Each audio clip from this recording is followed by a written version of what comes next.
말씀을 포로 나누면서 하나님의 은혜를 나누도록 하겠습니다. 신년 감사 예배 새해 첫 말씀을 통하여 하나님의 큰 은혜가 임하기를 바랍니다. 아멘. 하나님의 말씀을 들으십시다. 여러분, 다시 한번 인사하고 싶습니다. 새해 복 많이 받으세요. 네. 오늘은 새해 첫 주일입니다. 새해를 여는 오늘 말씀이 무슨 말씀이냐면요, 전쟁 이야기입니다. 새해를 열기에 너무 어울리지 않는 말씀인 것 같은가요? 어떤가요? 그렇지 않습니다. 여러분, 이런 말이 있습니다. 이 세상은 전쟁터와 같습니다 라는 말이 있어요. 전쟁터란 혼란스럽고 예측이 불가능하고 모든 위험이 도사리고 있는 곳이라고 생각할 수 있죠. 그래서 우리는 모두는 이런 것을 우리가 통제할 수 없는 상황이라고 말할 수 있을 것입니다. 우리는 이 한 해 동안 우리가 통제할 수 없는 상황에 들어가게 될 수 있어요. 그것이 닥칠까 봐 걱정하고 있을 수 있습니다. 또한 전쟁터는 있잖아요. 어떤 곳이죠? 생존을 위해서 싸우는 공간, 내가 살기 위해서 싸우는 공간이라고 이렇게 말할 수 있을 것입니다. 우리는 주변에 있는 친구가 경쟁 상대로 보이는 그런 세상이 살게 되는 것 같아요. 초등학교, 중학교, 고등학교, 이제 고학년이 될수록 다 경쟁자로 보이는 것이죠. 직장에 가서도 옆에 있는 사람이 사실상 어떤 승진을 두고 나랑 경쟁하는 사람으로 보일 수도 있을 것 같습니다. 이런 경쟁을 말하니까 제가 어려서부터 매우 경쟁적인 그 사회 속에서 살았거든요. 그 이야기 좀 해드릴게요. 제가 보성의 작은 마을에서 사남매 중에 막내로 태어났다는 것 자체가 이 경쟁에 취약한 상태로 태어났다는 의미입니다. 초등학교 4학년 때까지 저희 집은 땔감을 떼워서 우리 방에 난방을 하는 그런 집에서 살았습니다. 그러니까 그때 밥을 어떻게 해 먹었냐면요, 커다란 검은 솥단지에다가 이제 군부를 떼서 밥을 지어 먹었어요. 그러니까 가장 지금도 따뜻하게 기억에 남는 건, 모든 밥을 짓고 나면 무조건 깜밥이라고 말했는데 누룽지가 생겨요. 때로는 거기다 물을 담아서 숭늉으로 먹기도 하고 그 누룽지에다가 설탕을 뿌려서 먹기도 하고 좋은 간식거리였어요. 네, 그랬는데요, 겨울 시즌이 되면 좀 특별한 별미가 식탁에 올라왔습니다. 자주 먹지는 못했어요. 그게 뭐냐면 김이에요. 김. 여러분 알죠? 김. 지금은 너무 흔하지만 그때는 흔하지 않았어요. 제가 그 막내로서 하는 일이 있습니다. 그게 뭐냐면 김을 굽는 것은 제 담당이었어요. 그래서 이제 군부를 떼고 나면 숯이 남잖아요. 숯을 밖으로 약간 긁어내요. 그리고 탁탁탁 깨서 이제 숯을 고르게 해준 다음에 그 위에서 김을 쓱쓱 양쪽으로 2번만 하면 잘 구워집니다. 근데 이때 조심할 게 뭐냐면 태워 먹을 수 있거든요. 그걸 태워 먹게 되면 저는 우리 어머니로부터 그날 굉장한 저주를 받게 돼요. 그래서 엄청 심각한 저주. 그래서 그냥 김 한 장인데 엄청 소중했어요. 그거 하나 태워 먹으면 큰일 났어요. 근데 이제 김이 올라오면 사실상 사남매가 경쟁적으로 다른 반찬 안 먹어요. 김부터 계속 먹어요. 그런데 그런 의미에서 밥상이 전쟁터가 되는 거죠. 그 밥상이 전쟁터가 되는 거죠. 근데 얼마 안 가서 금방 빈 접시가 됩니다.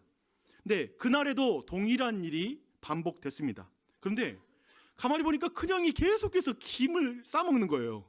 아니, 빈 접시인데 어떻게 저 김을 계속 먹고 있지? 보니까 형의 손이 아래로 내려가더라고요. 그래서 뭔가를 꺼내서 올라와요. 왜냐면 김을 처음에 먹을 때 한꺼번에 자기 자리 그 무릎 아래다가 딱 숨겨놨다가 하나씩 꺼내 먹는 거였죠. 그것을 제가 발견하고 나서 다시 2번째 핵전쟁이 식탁 위에서 벌어졌습니다. 전쟁터죠. 왜 혼자 먹어? 하고 이제 싸우기 시작한 것이죠. 여러분, 심지어 이 밥상도 전쟁터가 될 수 있는 것 같아요. 네, 여러분, 이런 말도 있습니다. 내 삶이 전쟁터야, 내 마음이 전쟁터야 라는 말도 있죠. 끊임없이 사회적으로 압박을 경험하고 또 경제적인 어려움을 당하고 관계 가운데 갈등, 그리고 외부 환경과 싸우는 그 마음, 내적인 그런 고통을 말하는 게 내 마음이 전쟁터라는 이 말에 표현되는 것 같습니다. 너무 많은 두려움과 불안, 그리고 욕망, 하고 싶은 것이 많지만 뭔가를 선택해야 되는 것도 내 마음의 전쟁처럼 느껴지는 것 같습니다. 네, 여러분, 2025년은 그런 의미에서 이제 앞으로 펼쳐질 2025년은 우리는 어쩌면 전쟁터와 같은 세상에서 살아가게 되는 것 같고요, 한편에 전쟁 같은 삶을 우리가 살아간다라고 이렇게 말할 수가 있을 것 같아요. 그런 의미에서 우리 모두는 이 시간에 우리 믿음의 사람, 그리고 우리 믿음의 사람의 총대장은 누구죠? 총사령관은 누구시죠? 바로 하나님이라고 말합니다. 하나님의 군대의 군대 장관은 하나님이세요. 근데 그 하나님의 말씀을 좀 들어볼 차례예요. 그분에게 명령을 듣고 올 한 해를 사는 게 합당하지 않겠습니까? 그런 의미에서 저는 오늘 두 가지를 여러분과 함께 나누고 싶어요. 첫째, 전쟁터에서 급한 일부터 하는 사람. 한번 따라해 볼까요? 전쟁터에서 급한 일부터 하는 사람. 두 번째, 전쟁터에서 하나님의 말씀을 우선하는 사람. 네, 이 두 가지를 한번 나누도록 할게요. 먼저 전쟁터에서 급한 일을 우선하는 사람에 대해서 한번 보도록 하겠습니다. 그 사람은 오늘 본문에서 이스라엘 왕국의 첫 번째 왕 사울 왕이 바로 그런 사람입니다. 때는 사울 왕이 40세의 왕이 되고 나서 2년이 지난 시점이에요. 이렇게 함으로써 그의 나이는 몇 살이죠? 42세. 예, 이런 게 더하기도 하니까 너무 좋아요. 그렇죠? 왕이 되고 2년밖에 지나지 않는 것을 특별히 성경은 강조해서 말하는 것 같습니다. 네, 이때 사울 왕의 수건 사업이 있었어요. 정말 하고 싶었던 사업이 있었는데 그게 뭐냐면 3,000명의 상비군을 조직하는 것이었습니다. 분명 더 크게 조직하고 싶었지만 아마 3,000명 정도가 한계였을 거예요. 원래 이스라엘은 이렇게 군대를 모집할 때 있잖아요. 원래 다른 제도를 가지고 있었습니다. 예를 들면 다른 나라가 쳐들어오는 그 위험한 일이 닥치면 지도자가 뉴스 속보를 전국에 이제 알리게 됩니다. 그래서 군대를 소집했어요. 예를 들어볼게요. 오늘 본문 앞에 11장에 보면 암몬 사람들이 이스라엘에 쳐들어와서 선전포고를 해요. 싸움을 걸게 됩니다. 이 소식을 듣고 나서 사울은 성경이 이렇게 말해요. 하나님의 영에 크게 감동해서 분노하면서 그 뉴스 속보를 이제 전체 이스라엘에게 보냈다라고 말합니다. 근데 이 뉴스 속보를 보내는 방식이 되게 살벌해요. 되게 무서워요. 어떻게 하냐면 소 2마리를 잡아서 해체합니다. 그리고 나서 그 소의 각 부분을 전령들에게 들려서 보내면서 이스라엘 백성에게 이렇게 말하라고 이렇게 일러줍니다. 그 말은 이래요. 암몬과 전쟁이 일어났으니 모두 한 곳에 모이시오. 만약에 안 모인다면 당신들의 소가 이렇게 될 줄 아시오 라고 이렇게 말하는 거예요. 되게 섬뜩하죠. 무섭죠? 여기서 생각해봐요. 여러분이 이런 말을 듣는, 여러분 모두 이 말을 듣는 이스라엘 백성이라면 여러분은 이 왕의 이 말을 듣고 전쟁터에 참여하시겠습니까? 어때요? 여러 생각이 있죠. 첫 번째는 왕의 말이 너무 겁이 나서 빨리 가야 되겠다 하고 그 전쟁에 참여할 수 있을 것이고요. 또 한편에 저 같은 사람들은 이럴 것 같아요. 기분 나빠서 안 가.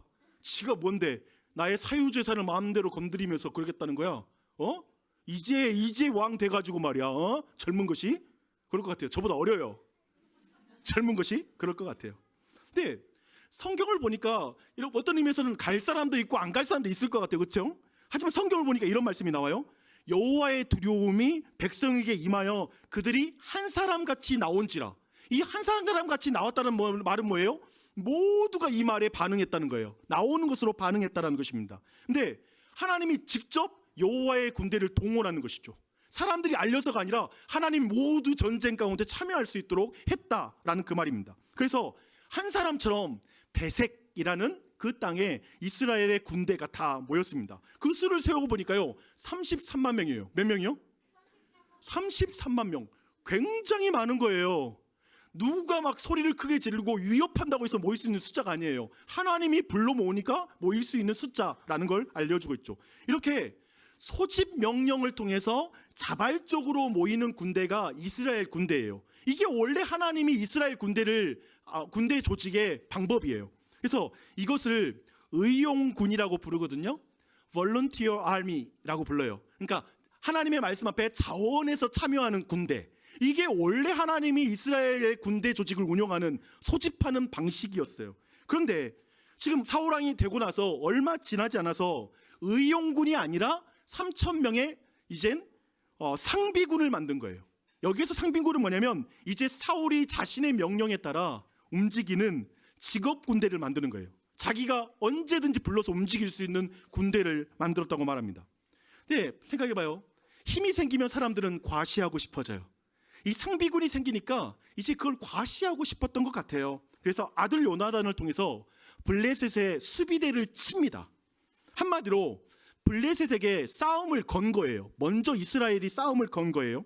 근데 여기에서 여러 가지 면에서 이 13장에서 대블레셋 전쟁은 11장에 나오는 대암몬 전쟁과 굉장히 달라요. 11장에서 사울 왕은 성령의 감동에서 이스라엘을 이끌죠. 또 한편에 암몬 사람이 싸움을 걸었고요. 그리고 나서 전쟁이 시작됐는데 이번에는 이스라엘이 싸움을 걸어요. 다시 말하지만 사울 왕은 성령으로 크게 감동되어서 이스라엘 백성을 이끌었는데 이번에는 왕의 권력에 취하여서 그냥 그 백성을 이끈 것으로 보입니다. 또 11장에서 이스라엘 군대는 적군보다 하나님을 더 두려워하거든요. 그러니까 앞에 있는 군대들보다 하나님을 더 두려워해요. 그러나 13장에서 이스라엘의 군대는 적군을 더 두려워하는 상태가 된 거예요. 이 모습을 보여주고 있죠. 그래서 한편 11장에서 이스라엘의 군대는 어떻게 싸우죠? 한 사람처럼 싸우잖아요. 함께 싸워요. 그렇죠? 그러나 여러분이 13장을 자세히 보면 어떤 말이 많이 나오냐면 흩어지다, 분산되다 라고 말해요. 그러니까 하나가 되지 못하고 이스라엘은 이제 뿔뿔이 흩어져서 모래알 군대가 됐다라는 그 말을 지금 성경이 말해주고 있습니다. 여러분 여기까지 들었는데 이제 잠깐 이제 전쟁터 상황 생중계 잠깐 하도록 하겠습니다. 이제 전쟁터 분위기를 좀 더 설명해 줄게요. 성경은 블레셋 군대와 이스라엘의 군대가 전력적으로 비교할 수 있는 상황이 아니었다라는 걸 자세하게 강조해서 우리에게 알려주고 있습니다. 그러니까 블레셋은 있잖아요. 당시에 최첨단 무기를 가지고 전쟁터에 나옵니다. 그 말이 뭐냐면 병거가 3만, 전차가 3만 대였다라고 이렇게 말하고 있어요. 그러니까 병거란 뭐냐면요, 이제 두세 마리의 말 뒤에다가 전쟁을 위해서 특별히 만들어진 수레가 달려 있는 거예요. 이제 그것을 이 전차를 타고 싸우는 것이죠. 근데 이 당시에 이 병거는 있잖아요, 1차 세계대전 때의 탱크가 가진 위력과 비슷한 거예요. 근데 문제는 지금 우리 아이들 친구들 눈빛 보니까 1차 세계대전에서 탱크가 가진 의미를 모르겠다는 눈빛이잖아요. 그렇죠? 그래서 목사님 설명해 줄게요. 1차 세계대전은 참호전이었어요. 뭐냐면 여러분이 군대고 제가 다른 군대라고 생각해 봐요. 여기 땅을 파요. 그리고 길게 땅을 파는 거예요. 그리고 그 안에 깊이 몸을 숨길 정도로 깊이 파요. 그리고 나서 거기에 몸을 숨기고 총만 밖으로 빼놓고 땅땅하고 싸우는 거예요. 그리고 여기서 싸우는 방식은 여기서 참호를 파고 저쪽에도 참호를 파잖아요. 그 사이에다가 장애물을 만들어요. 철책과 그리고 여러 장애물을 만들어서 이쪽 한쪽 군대가 일어나서 돌격하잖아요. 그러면 빨리 갈 수 있겠어요, 없겠어요? 수많은 장애물을 넘어가야 되니까 서서히 가야 되잖아요. 그 사이에 저쪽에서 총을 땅땅땅 하면서 많은 사람이 희생되는 그런 전쟁이었어요. 근데 대부분의 전쟁은 여러 번 싸우다가 교착 상태가 되는 거예요. 그러니까 누구도 이제 일어나지 않고 가만히 참호에 들어가서 계속 서로 눈치만 보면서 계속 시간을 질질 끄는 그 전쟁이었는데, 이 전쟁의 국면을 타개한 게 누구였냐면 영국 군대였어요. 영국 군대는 1916년이었던 걸로 아는데 3월에 그러니까 첫 번째로 솜 전투라는 그 곳에서 드디어 탱크를 만들어서 전투에 투입한 거예요. 근데 이 탱크는 어떤 거예요? 이 참호전에 이걸 타개하는데 모든 장애물을 밟고 지나가는 거야. 그리고 제가 그 영화를 본 적이 있거든요. 그 첫 번째 탱크를 보는 사람의 눈이 그냥 막 두려움에 가득 차서, 왜냐하면 막 참호를 향해 달려오는데 총을 쏴도 소용없어. 그냥 와가지고 그냥 그곳을 점령하는 것이죠. 마치 지금 이 당시에 이 병거, 즉 전차가 전쟁터에 나오면 사실상 사람들이 너무나 두려운 거예요. 너무나 강력한 탱크를 보는 것 같은 눈빛으로 그 병거를 보게 됐던 것이죠. 그 병거가 3만이라고 말해요. 또 한편에 기병대가 6,000명, 그에 대해서 민병대가 모래알만큼 많았다. 즉 숫자를 셀 수 없을 만큼 많은 지금 블레셋의 군대가 나온 것이죠. 근데 그것만이 아니에요. 또 있어요. 뭐냐면 그들의 손에는 철제 무기가 들려 있었습니다. 사실 블레셋은 철기 문명이 이미 들어왔고 굉장히 테크놀로지가, 기술이 굉장히 발전돼서 이 금속 기술이 발전돼서 이제 철기를 자유롭게 활용하는 그런 문명이었어요. 그런데 이스라엘은 그렇지 않았어요. 그러니까 이스라엘 백성, 이제 변변치 않은 사람이 나왔을 뿐만 아니라 철제 무기를 가진 사람이 22절에 보니까요, 딱 두 사람밖에 없어요. 이걸 일부러 성경은 기록하고 있어요. 뭐냐면 요나단하고 사울만, 두 사람만 철제 무기를 들고 있었다고 말한다면 그 외에 모든 참여한 사람들의 손에는 뭐냐면 곡괭이, 그다음에 호미, 아니면 농기구, 그렇죠? 물론 날카로운 과정에는 도끼 같은 게 있었을 것 같아요. 몇몇 사람에게만 도끼 뭐 이런 게 들려 있었어요. 그러니까 막강한 이 군대 앞에, 블레셋 군대 앞에 이스라엘 백성들의 마음은 어땠을까요? 그 심리 상태는 어땠을까요? 그리고 그들은 어떤 행동을 했을까요? 하니까요, 6절과 7절에서 성경은 정확하게 기록하고 있어요. 이스라엘 사람들이 위급함을 보고 절박하여 굴과 수풀과 바위 틈과 은밀한 곳과 웅덩이에 숨으며, 어떻게 하며? 숨어 들어가는 거예요. 또 한편에 사울을 따른 모든 백성이 떨더라. 사울도 떨고 그 백성들도 막 떠는 거야. 두려움이 그들을 지배했다라고 이렇게 말하고 있는 것이죠. 잘 봐요.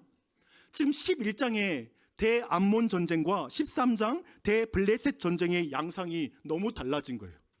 뭐 장로 앞에서 일어난 사건이잖아요. 그렇죠? 얼마 지나지 않았어요. 우리는 그 이유를 한번 물어야 돼요. 왜 이렇게 됐을까? 왜냐하면 우리 모두도 올해 정말 하나님 앞에서 어떻게 우리의 인생의 전쟁, 싸움을 잘 싸울까라는 생각을 해볼 때 여기 어느 한쪽에 속할 수 있기 때문에 그래요. 한번 생각해 봐야 돼요. 그래서 그 이유를 우리는 사울 왕을 관찰함으로 우리는 그 이유를 짐작할 수가 있습니다. 사울 왕은 있잖아요, 성령에 감동된 것이 아니라 자신의 군대에 감동된 상태이죠. 3,000명 정도 생기니까 어디 한번 블레셋에게 시비 걸어볼까? 우리가 그래요. 사실 그 3,000명이 지금 블레셋에 비할 만큼 됩니까? 택도 없죠. 근데 우리에게 조금만 힘이 생기면 사람들은 교만해져요. 그냥 마음이 그냥 이상한 자신감이 넘쳐나요. 돈 조금 있다고, 아니면 직장도 조금 더 견고해졌다고, 뭐 정규직이라고 뭐라고 승진했다고, 그냥 자신감이 있는 거예요. 아니요. 어떤 그런, 지금 사울은 그런 힘에 취한 상태예요. 또한 사울과 같이 하나님을 경외하지 않는 지도자 곁에 모인 이스라엘 백성은 하나님을 두려워하는 게 아니라 사람을 두려워하는 사람이 되어버리는 거예요. 항상 그 끼리끼리 모여요. 이 두려움은 전염되거든요. 그런 일이 벌어지고 있어요. 사울도 이스라엘 백성도 이 위급한 일, 쉽게 말하면 이 급한 일에 완전히 사로잡혀 있다는 거예요. 이 중요한, 거기에 두려움을 느끼고 있다는 거예요. 네, 그런 의미에서 우리는 여기에서 사울 있잖아요, 삼중의 위기를 당하고 있다는 걸 우리가 알 수가 있어요. 가장 먼저 강력한 적이 코앞에 있어. 두 번째, 이스라엘 군대는 두려워서 흩어지고 있는 이 상황, 정말 왕으로서는 정말 견디기 힘든 위기죠. 그리고 마지막으로 사무엘이 오지 않는 거예요. 사무엘이. 근데 이 위기는 있잖아요, 인생의 급한 일은 항상 우리에게 두려움을 만들어내요. 전쟁과 같은 상황은 우리에게 두려움을 만들고, 그 두려움은 반드시 이 세 가지 위기를 다르게 보게 만들어요. 여러분, 두려움은 돋보기가 되어서 적의 군대를 더 크게 보이게 만들었을 거예요. 그리고 자신은 작게 보이게 만들고, 또 한편에 두려움은 흩어지는 군대를 보면서 내가 이제 버림받게 될 거야 라고 하면서 스스로를 더 비참하게 여기는 그런 두려움이 됐을 거예요. 또 한편에 두려움은 사무엘을 기다리는 하루하루를 천년같이 느끼게 만들었을 거예요. 그렇지 않아요? 너무 두려운데 빨리 이 두려움 가운데 시간이 안 가요. 그게 인생이에요. 여러분, 2024년도에 두려운 순간에 시간이 안 가잖아요. 빨리 이것이 지나갔으면 좋겠는데 빨리 안 지나가는 거예요. 그걸 경험하는 것이죠. 근데 여기서 우리가 좀 한 가지 좀 주목할 게 있어요. 아까 말한 대로 사무엘을 기다리는 거, 사무엘이 오지 않는 게 위기잖아요. 근데 이 사무엘이 오지 않는 게 왜 위기일까라고 생각했을 때, 이스라엘의 영적 지도자인 사무엘이 온다는 건 분명히 군대에서 이 두려워하는 이스라엘 백성에게 용기를 주는 그런 일이기 때문에 사무엘이 빨리 왔으면 좋겠다라고 생각할 수 있어요. 하지만 더 중요한 이유가 있어요. 뭐냐면 사무엘이 와야 제사를 지낼 수 있어요. 왜냐하면 이스라엘 백성은 제사를 지내고 하나님을 예배하고 나서 전쟁터로 갔거든요. 근데 사무엘이 내가 7일 안에 갈게 라고 약속한 거예요. 그러니까 그날을 기다린 것이죠. 제사는 오직 제사장만 지낼 수 있는 거예요. 그게 하나님의 말씀이에요. 하나님께서 왕이 여러 가지를 할 수 있거든요. 하지만 왕에게도 선을 그어놨어요. 이 선 넘지 마. 너 제사는 지내면 안 돼. 제사장이 제사 지내는 거야 라는 이 선을 그어놨거든요. 엄격히 금지했거든요. 네, 그런 의미에서 사울은 사무엘이 이 위급한 상황을 너무 잘 알고 있다고 판단하고 아마 일찍 올 거라고 생각하지 않았을까요? 여러분 어떠세요? 저 같으면 야, 이따가 5시까지 내가 집으로 갈게 그랬는데 지금 우리 아이들이 갑자기 손이 데웠다, 집에 불이 이렇게 불 때문에 아이의 손이 데웠다는 소식을 내가 들은 거예요. 그럼 제가 5시에 갈 것 같아요? 아니죠. 지금 당장 집으로 가야 되죠. 그러니까 이스라엘 백성이 지금 전쟁터에서 지금 대치하고 있는 상황이니까 7일 만에 갈게 했더라도 더 일찍 올 것을 기대하면서 사울은 사무엘을 기다렸을 거예요. 그래서 첫날이 지났을 때 내일은 올 거야. 근데 그러면서도 되게 길었겠죠. 이제 오겠지 했지만 그날 오지 않자 왜 이렇지? 다음 날 올 것을 너무나 기다렸겠죠. 그렇게 하루하루 두려움은 시간을 길게 느끼게 만드는 그 시간들을 통과했을 것입니다. 근데 그렇게 7일이 지난 거예요. 7일이 꽉 찬 거예요. 여러분의 솔직한 감정은 어떨 것 같아요? 보니까 화가 날 것 같아요. 그렇지 않아요? 여러분, 저는 근데 여기서 두 가지의 여러분 반응할 수 있거든요. 첫 번째 반응, 7일을 기다린 것이 아깝다. 하루만 더 기다려보자. 1번 기억해 두세요. 두 번째, 사울처럼 하는 거. 화목제물 번제물 가져와. 내가 제사 지낼게. 이 둘 중에 여러분은 어떤 거 할 것 같습니까? 뭘 하겠어요? 1번. 대단하다. 누군지 모르겠는데 역시 1번. 네, 1번. 근데 저 같으면 저는 사울에게 더 깊이 공감이 돼요. 사울처럼 행동했을 것 같습니다. 제가 볼 땐 시간 딱 재고 있다가 1분 지나자마자 제사 지냈을 것 같아요. 자기가 직접. 왜냐하면 기다렸잖아요. 기다리는 게 상처가 되는 거 아세요? 너무 오래 기다리면, 너무 급한 상황에 기다림은 너무 상처가 돼요. 늦게 오는 거. 제 시간에 와도 상처가 되는 거예요. 왜냐하면 안다면 일찍 와야지 라는 마음이 있기 때문에 이 상황은 너무 상처가 되는 상황인 것이죠. 그래서 직접 제사를 지냅니다. 솔직히 급한 일이 중요한 저로서는 사울의 행동이 너무가 이해가 됩니다. 여러분 어떠세요? 네, 그렇게 제사를 마칠 때쯤 됐어요. 아직 재물이 타고 있어서 연기가 계속 오르고 있는 상황이었을 것 같아요. 아직 재물을 태운 숯이 열기가 아직 가라앉지 않는 상황이었을 것 같아요. 이제 제사를 다 지낼 때였어요. 마칠 쯤이었어요. 그토록 오지 않던 사무엘이 그때 도착하네요. 이런 된장, 고추장, 쌈장 이렇게. 죄송합니다. 네, 사실 이게 잘 보셔야 돼요. 너무 열받는 타이밍이에요. 제사를 지내는 게 명령하고 나서 제사를 마칠 때까지 아마 길어봤자 2시간, 3시간? 그렇지 않을까요? 그렇다면 2시간, 3시간을 감안하면 너무 킹받는 상황이다, 타이밍이다 라고 말할 수밖에 없습니다. 조금만 더 일찍 오지. 우리 모두가 그런 생각이 들어요. 조금만 더 일찍 오지 라는 생각이 듭니다. 사실 굉장히 유명하면서 저명한 아주 뛰어난 신학자 중에 한 분은 사무엘이 의도적으로 이 타이밍에 왔다라고 말할 정도예요. 이 부분에 대해서. 그 정도로 타이밍이 너무 절묘해요. 이런 감정을 가지고 이제 사무엘이 이제 사울의 행동에 대해서 한 말을 한번 들어보세요. 여러분 한번 들어보세요. 여러분 스스로 그 말을 사울이 되어서 듣는다고 생각하면서 한번 들어보세요. 사울 왕이여, 당신은 망령되이 행하였나이다. 어리석게 행동했습니다. 왕은 여호와께서 왕에게 내리신 명령을 지키지 않았습니다. 왕은 여호와의 대리자가 된 것이 아니라 참된 왕이신 여호와를 대신하는 죄를 범했습니다. 하나님의 말씀을 지켰다면 당신의 왕위는 영원히 견고했을 것입니다. 그러나 왕이 하나님을 대신하려고 했으니 이제 왕을 대신할 사람을 하나님이 세우실 것입니다. 왕이여, 하나님을 대신할 왕은 아무도 없습니다. 하나님을 대신할 사람은 아무도 없습니다. 하지만 왕을 대신할 사람은 많습니다. 이제 하나님을 왕으로 인정하는 사람을 하나님이 왕을 대신하여 세울 것입니다. 이 말을 하는 거예요. 여러분, 방금 전에 이 사무엘의 말을 여러분 어떻게 들으셨습니까? 어떤 감정으로 들으셨어요? 저는 이랬어요. 제사를 그것도 한 번이에요. 제사를 한 번 잘못 지낸 것이 얼마나 큰 실수라고. 제사 안 지낸 거 아니잖아요. 그렇죠? 여러분 예배 안 드린 거 아니잖아 지금. 그렇죠? 근데 예배 잘못 드린 것 가지고 이 정도로 이렇게 심한 말을 할 필요가 있을까요? 이런 생각을 하시는 분이 계실 수 있어요. 또 한편에 여기서 근본적으로 우리 모두가 시간을 좀 거슬러 올라가서 이렇게 생각할 수 있겠죠. 아니 애초에 사무엘이 좀 일찍 왔으면 이런 일이 없지.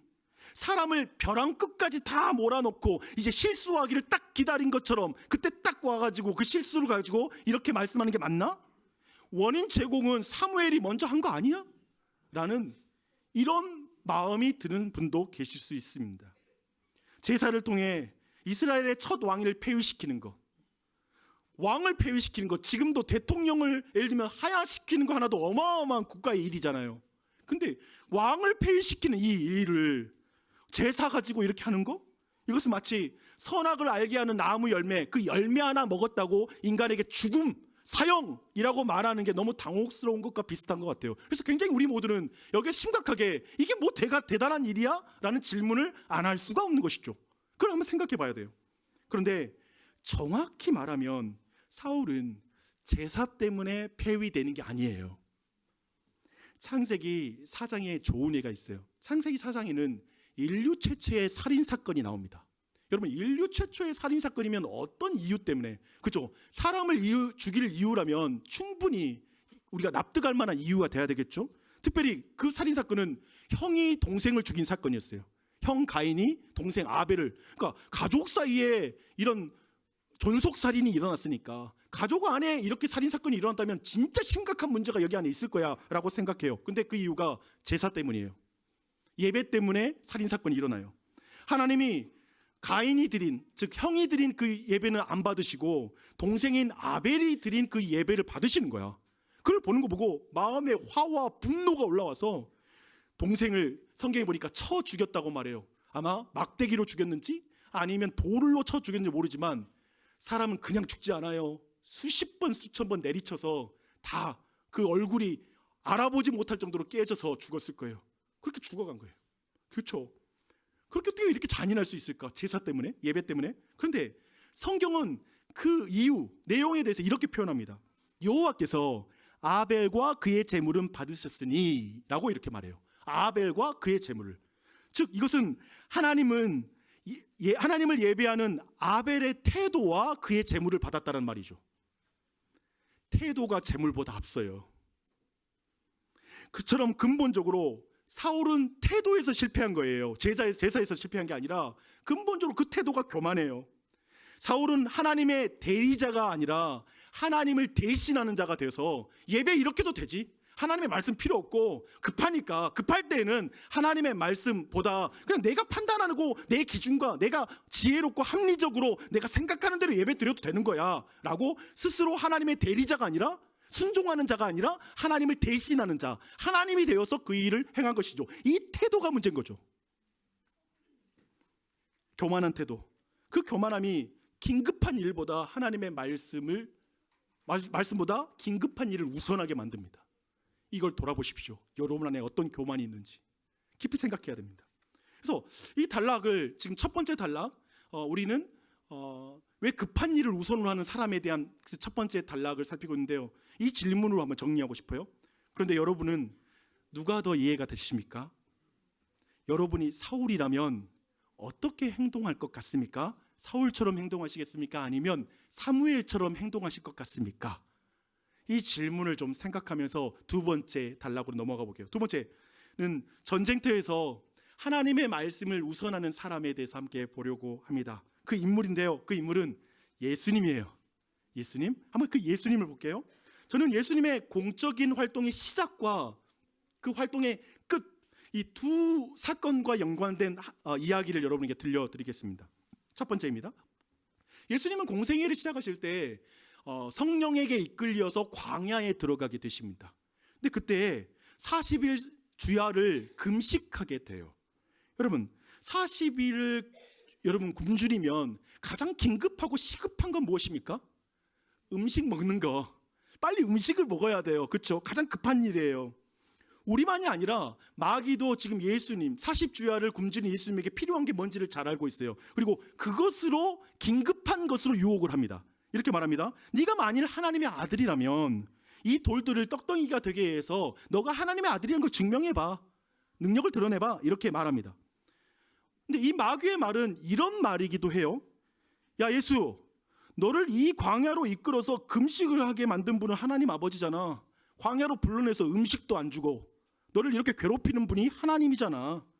지금 너를 하나님이 전혀 돌보지 않는 거야. 그렇다면 너는 너의 능력으로 스스로 너의 음식을 만들어 먹는 게 맞지 않겠어? 그렇게 너가 하나님 아들이라는 걸 증명하면 되지 않겠어? 라고 이렇게 말하는 것이죠. 예수님은 마귀의 말을 거절하면서 말합니다. 사람이 떡으로만 살 것이 아니요 오직 하나님의 입으로부터 나오는 모든 말씀으로 살 것이니라 라고 이렇게 말씀하신 거죠.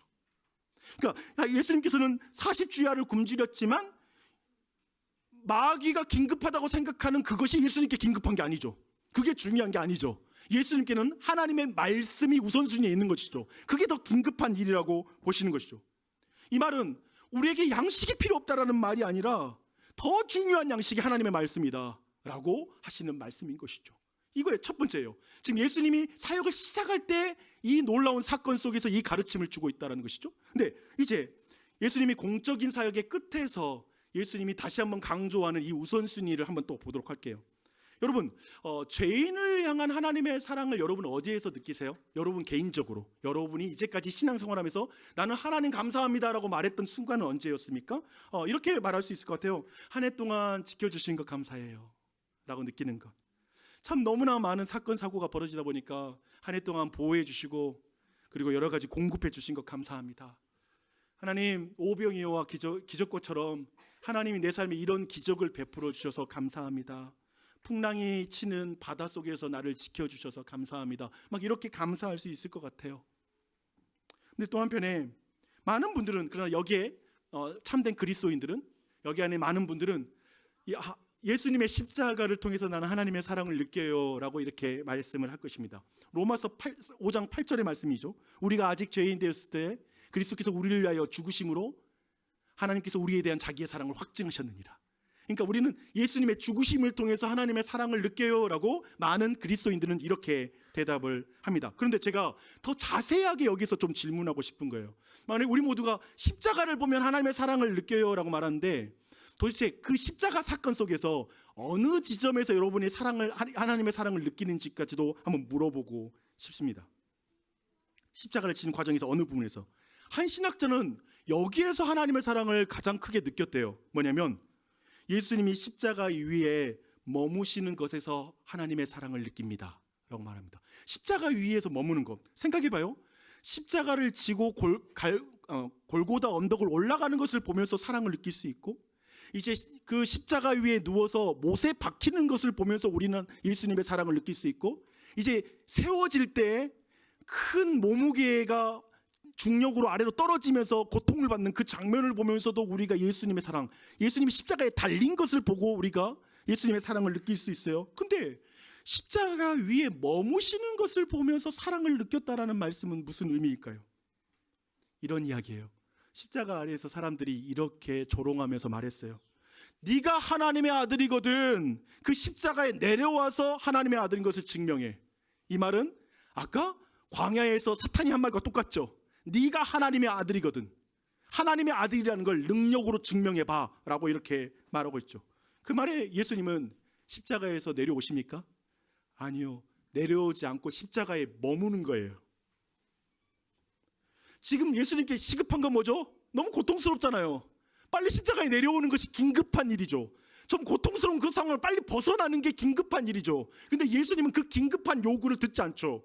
예수님이 십자가에 머무시죠. 왜 그랬을까? 왜 예수님은 그 상황에 있는가 하면 바로 손을 드는 우리 아들. 네. 왜냐하면 이것 때문에 그렇습니다. 사람이 떡으로만 사는 것이 아니요 오직 하나님의 입으로부터 나오는 모든 말씀으로 말미암느니라. 하나님의 말씀, 하나님의 뜻이 예수님이 십자가 위에서 죽으심으로 우리의 모든 죄의 형벌을 받는 것이 하나님의 뜻이거든요. 하나님의 말씀이거든요. 그러니 예수님은 그 십자가에 내려오지 않고 머무는 것이죠. 그리고 그 머무는 것이 사랑인 거예요. 거기서 사랑을 느끼는 것이죠. 이제 오늘 말씀은 다시 질문으로 정리해 봅니다. 그런데 여러분은 사울과 사무엘 중에 누가 더 이해가 되십니까? 질문을 바꾸겠습니다. 여러분이 사울이라면 어떻게 행동하시겠습니까? 사울처럼 아니면 사무엘의 말처럼 사시겠습니까? 아멘. 어릴 때는 사무엘이라고 쉽게 말하지, 어른들 지금 말 한마디도 못하는 거 봐. 여러 이야기가 있단다 얘들아. 쉽지 않단다. 우리가 사무엘보다 사울에게 동정하는 이유는 무엇일까요? 도리어 사무엘이 한 번 실패를 가지고 왕에서 사울을 폐위시키는 것을 보며 가혹하다고 느끼는 이유는 무엇일까요? 왜냐하면 우리가 긴급한 일을 하나님의 말씀보다 우선하는 데 익숙하기 때문에 그렇습니다. 우리가 그럴 때가 많기 때문에 그렇습니다. 사울이 나와 너무 비슷한 거예요. 그 있잖아요. 나와 너무 비슷한 게 공감이 가는 거. 그것이겠죠. 사울이 하나님의 말씀을 어기고 직접 제사를 지내는 것은 사실 여러분 좀 더 들어가면 매우 논리적으로까지 여러분이 이해가 될 수 있어요. 왜 그런 줄 아세요? 사무엘이 약속 안 지켰으니까 그렇게 한 거예요. 이 논리 때문에 나중에 말하잖아요. 당신이 일찍 왔으면 됐잖아요. 이 말 한다고요. 왔으면 되잖아요. 약속 지켰으면 내가 이런 일 안 하지라는 그 논리가 우리에 형성돼요. 사무엘이 자신의 약속을 지키지 않았기에 나도 하나님의 말씀 지키지 않아도 되잖아요 라는 식으로 말하는 거죠. 우리는 이렇게 갑니다. 생각해 보세요. 세상 밖에서는 이렇게 말하죠. 아니 교회 다니는 사람들도 제대로 예수 안 믿잖아. 내가 왜 예수 믿어야 돼? 근데 우리는 이런 말에 대해서 어떻게 생각하냐면 아니 우리가 예수님 잘 안 믿는 거하고 그거가 좀 달라요. 아니에요. 예수 믿어야 됩니다. 이렇게 그리스도인들은 설명하는 것 같아요. 근데 한번 다시 한번 이렇게 한번 넘겨봅시다. 목사님이 제대로 목사님이 그렇게 하시지 않으니까 저도 그렇게 하나님 말씀 지키면서 교회 생활하고 싶지 않아요. 이렇게 말할 수도 있겠죠. 예수님을 믿는 엄마 아빠가 그렇게 약속을 지키지도 않으니까 나 하나님 말씀 무시하고 살 거야 라고 아이들이 말할 수 있겠죠. 사실 이렇게 간다고요. 이 논리가. 그러니까 예를 들면 한번 또 말합니다. 이 주님의 이 명령을 한번 들어보십시오. 서로 사랑하십시오. 서로 용서하십시오. 이 명령에 왜 우리가 순종을 못하죠? 그 이유가 정확히 이거예요. 그 사람도 날 사랑하고 그 사람도 용서 안 하고 있잖아요. 그러니까 나는 이 말씀에 순종하고 싫어요. 철저하게 사울이 가진 논리죠. 그런 의미에서 좀 더 넓혀서 한번 생각해봐요. 긴급한 일, 나는 지금 전쟁터와 같이 살고 있고 내 마음은 전쟁인데 너무나 급한 일이 닥쳐서 힘든데 하나님은 왜 성경에서 좋은 약속만 하고 내 삶에서 가까이 계시지 않는 것 같은지, 왜 제때에 와서 내 문제를 해결해 주시는 것 같지 않은지, 그 생각이 우리 마음에 확 들어오면 나도 그냥 말씀이고 뭐고 그 선 지키고 싶지 않은 거예요. 그냥 넘어서고 싶은 거예요. 내가 왜 말씀 지켜야 돼? 라는 생각이 든다는 거예요. 그러면서 저는 항상 이렇게 이해하는 거 좋아합니다. 우리가 죄를 짓는 건 매우 합리적으로 스스로 자기 논리에는 논리적으로 죄 안 짓는 겁니다. 하나님이 제때 안 도와줬잖아요. 하나님이 살아계시고 날 사랑하면 왜 이런 일이 벌어지는 거예요? 라고 말하는 것이죠. 그래서 우리는 사울이 너무 이해가 되는 거예요. 예수님을 믿고 나서도 우리는 사울이 너무 이해가 돼. 우리 모두 전쟁터와 같은 급한 일 속에서 주님이 그어놓은 그 선을 너무나 쉽게 넘어가니까, 너무나 쉽게 하나님을 예배하고 주의 말씀을 따르는 걸 포기할 때가 많으니까요. 사울이 이해됩니다. 하지만 저는 사울을 닮고 싶지는 않습니다. 사울에게 공감은 되는데 사울처럼 살고 싶지는 않습니다. 여러분 모두 그렇지 않습니까? 이게 오늘 말씀에 우리가 가져야 될 마음이겠죠. 어쩌면 사울보다 훨씬 자주 선을 넘는 우리는 그런 의미에서 사울처럼 버림받을까요? 한번 이 질문도 해볼 필요가 있어요. 버림받을까? 한 번에 버림받았잖아요. 사실 사울의 진짜 문제가 뭔지 아세요? 그의 문제는 죄가 아니에요. 실수가 아니에요. 실패가 아니에요. 사무엘이 사울에게 이렇게 먼저 묻거든요. 왕이여, 당신이 행하신 것이 무엇이니까? 이때 사울은 자신의 죄를 고백하고 그렇게 나아가면 됐어요. 하나님은 미쁘시고 의로우사 하나님께 용서를 구하는 자를 용서해 주셨을 거예요. 사울을 용서해 주셨을 거예요. 그런데 아담이 하와에게 핑계를 대듯이, 그래서 당신이 하나님께 당신이 보내준 저 여자 때문에 내가 죄 지었어요 라고 말을 하죠. 동일한 논리가 계속 통하는 거예요. 우리 모두도 계속 다른 사람에게 죄를 전가하는 거예요. 저 사람 때문에 내가 이렇게 할 수밖에 없었어요. 내가 피해자로서 이렇게 하는 거라고요. 나 왜 미워하냐고요? 내가 왜 이렇게 하냐고요? 나 다 저 사람한테 당해서 힘들어서 이렇게 하는 거지 내가 그냥 하는 게 아니에요. 우리는 계속해서 핑계를 대는 거예요. 그리고 궁극적으로 하나님을 원망하는 거예요. 하나님이 이 상황 열어놨잖아요. 하나님이 왜 이런 상황을 허락해 줬어요? 하나님이 애초에 이런 상황 안 열어줬으면 내가 이런 실수 안 하잖아요. 괜히 교회 안에 들어왔어. 괜히 교회 안에 깊이 들어가봤자 그냥 이 힘든 일을 왜 당해? 뭐 이런 말이 나오는 거죠.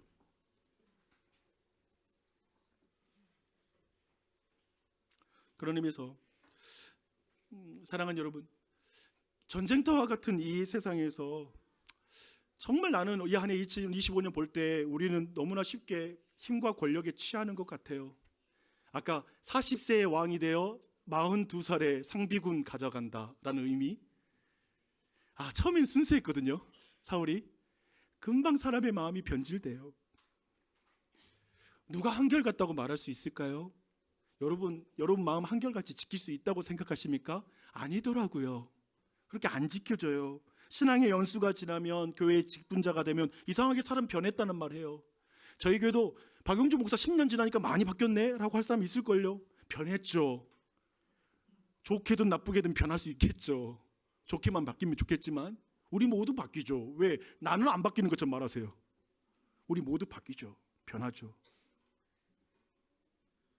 2025년도에 여러분의 삶에 급박하게 닥치는 전쟁터와 같은 급박한 상황이 닥칠 거예요. 급한 일이 닥칠 거예요. 너무나 어려운 일이 닥칠 거예요. 그 인생 중에 두려움과 압박감을 느끼게 될 것이고, 힘들게 모아놓은 것들이 다 흩어지는 것 같은 느낌, 자칫하다가 내 모든 재산마저도, 여러 가지 사람들에게 얻었던 인정과 인기마저도, 그리고 사람들이 나를 존중해줬던 존경마저도 다 잃어버릴 것 같은 두려움, 어마어마하게 힘들어요. 그 상황을 어떻게 버틸까요? 저는 두 가지만 딱 말할게요. 첫 번째, 돋보기를 버려야 돼요. 돋보기는 뭐냐면, 급한 일에 사로잡혀서 두려움이 생기잖아요. 두려움이 생기면 문제가 커 보이게 만드는 거예요. 우리에게 돋보기가 있는 거예요. 이 돋보기를 버리십시오. 돋보기를 버릴 수 있게 해달라고 기도했으면 좋겠어요. 급한 일에 휘둘리는 삶이 아니라 돋보기 잡고 사는 인생을 지금 살지 않게 해달라는 기도를 했으면 좋겠습니다. 두 번째, 여러분의 손에 망원경이 들려졌으면 좋겠어요. 망원경은 멀리에 작게 보이는 것을 가깝게 크게 보는 것이잖아요. 우리가 전쟁터에 살아보세요. 하나님이 작게 보여요. 하나님이 멀리 보이는 거예요. 근데 그때 우리에게 믿음을 가지면, 우리가 믿음을 가지면 우리는 그 믿음 가운데 무엇보다도 우리가 말씀을 붙잡으면, 말씀은 하나님 사랑을 깨닫게 해주잖아요. 말씀은 사랑을 깨닫게 하고, 사랑을 우리가 가지면 하나님이 가깝게 느껴지는 거예요. 앞에 돋보기는 뭐라고요? 돋보기는 급한 일, 두려움, 문제를 크게 보게 하는 거.